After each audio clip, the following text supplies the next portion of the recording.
Hello my happy German learners, welcome back to my channel Language Check. And today I will show you the middle finger. Oh, nothing about that, that's just a little surgery I had last few days, but nothing to bother about, just a little snippy snappy and well, the finger is still on. Well, welcome back to my channel, and today we will roll on with the phonetics on the German language, and let us just start as we used to. We introduce ourselves in, for example, this kind of manner like Guten Tag, or in English, good afternoon, and for the Russian speaking people, Добрый день.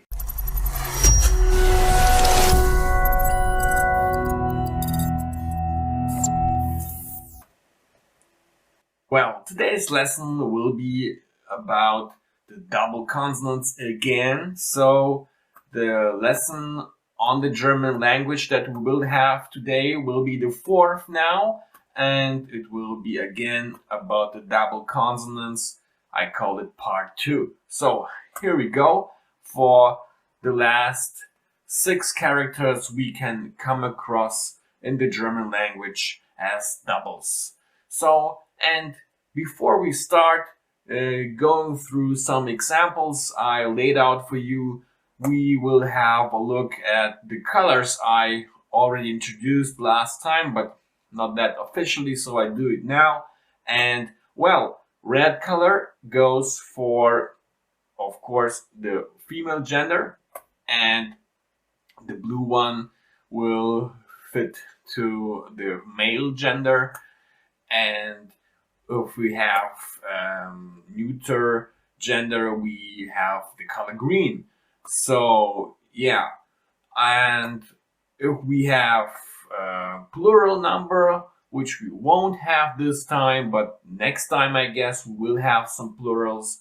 But for now, we just have the first 3 because, well, I basically will have will present you the original singular forms of the nouns, but the plural ones, the plural number, will be starting next time, I guess. So let us go on and start our example tabloids. Yeah, so you learn some new vocabulary.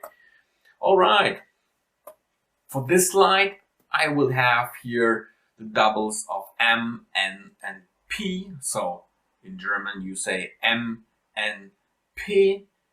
This is how you spell them. Of course, if you go for just their original sounding, like their deaf sounding is M, N, P. So yeah, let us proceed. If you have double M's, M and M, yeah.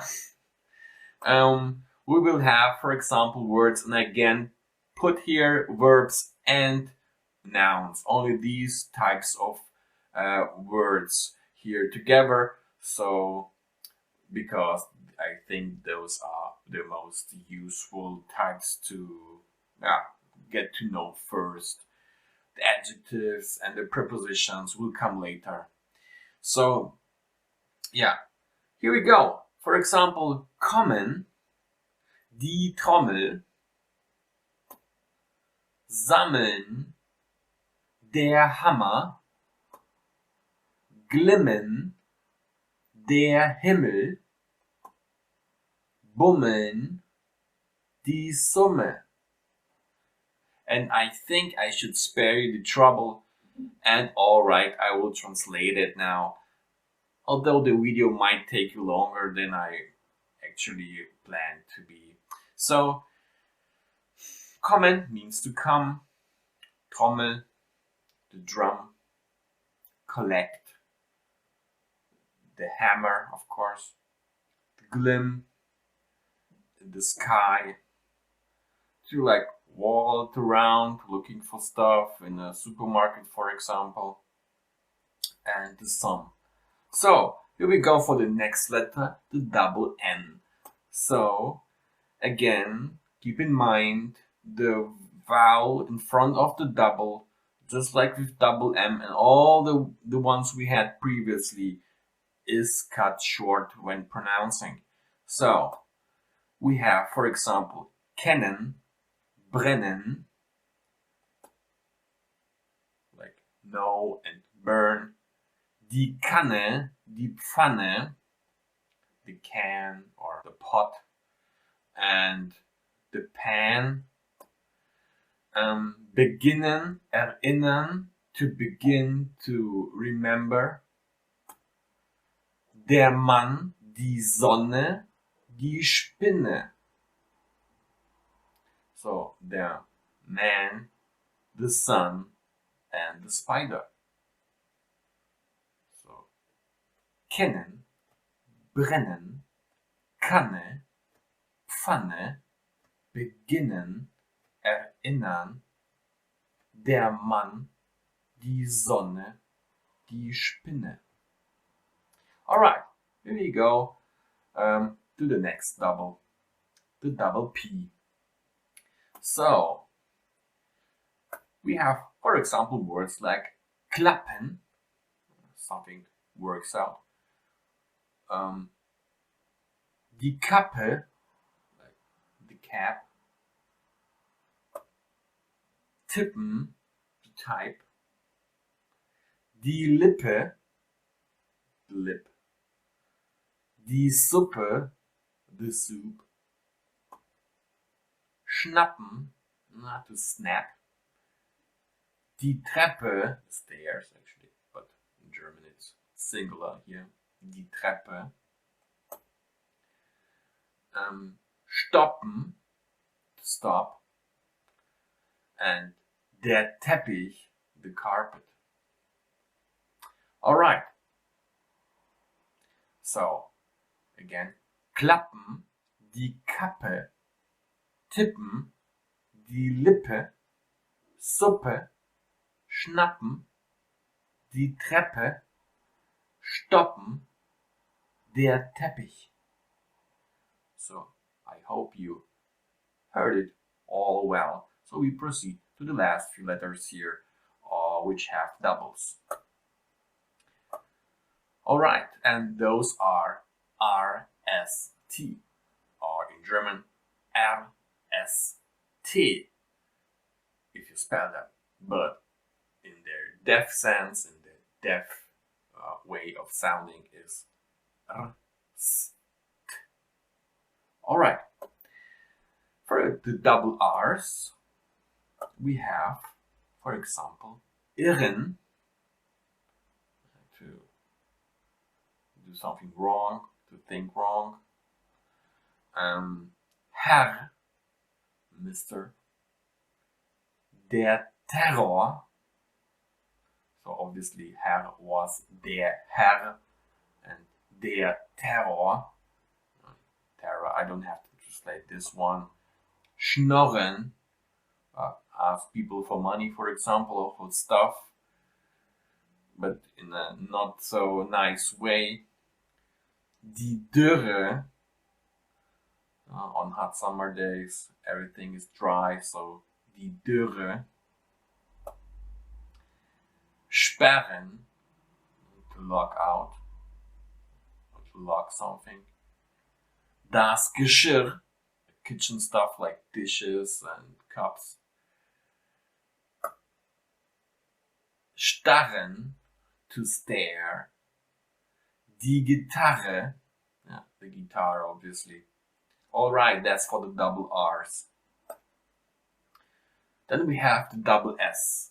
I have to admit there are like 2 types more of the S sound in German, but this one I will do in a separate video for you guys, so might be too much for now anyway. So for this here, we just have the double S.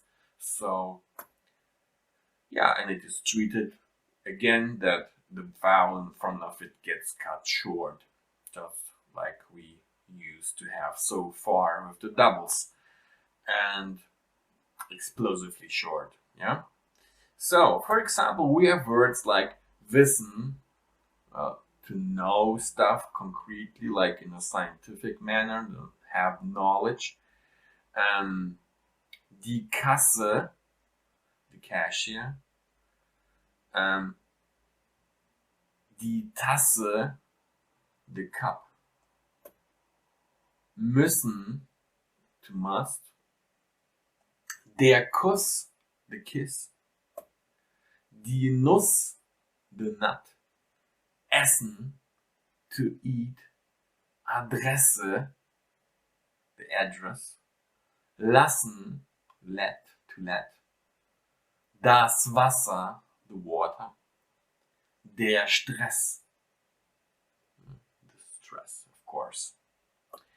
And the last letter we have doubled is T or T.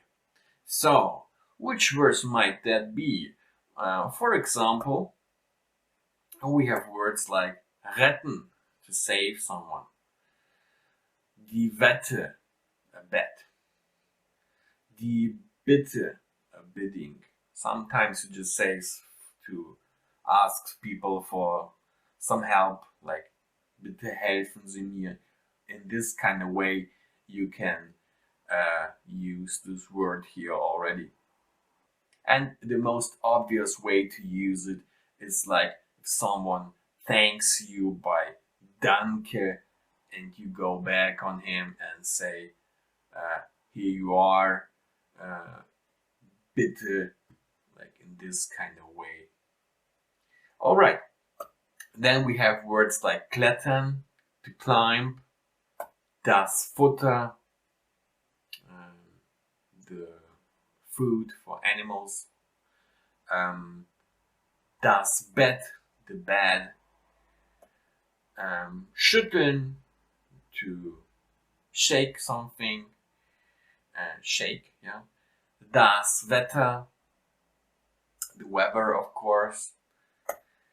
And the last three ones here are zittern, to shiver, die Mutter, the mother, die Kette, the chain. So, yeah, to wrap it all up here, retten, die Wette, die Bitte, klettern, das Futter, das Bett, schütteln, das Wetter, zittern, die Mutter, die Kette.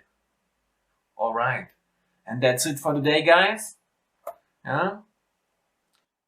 Of course, I would really appreciate it if you click on the thumbs up and subscribe to my channel so you don't miss out any lesson to come. So, in order to say bye, it's nice to say bis zum nächsten Mal. See you next time. And for the Russian speakers, of course, до встречи. Alright, guys, have a nice week though, and see you in my next video, my dear students.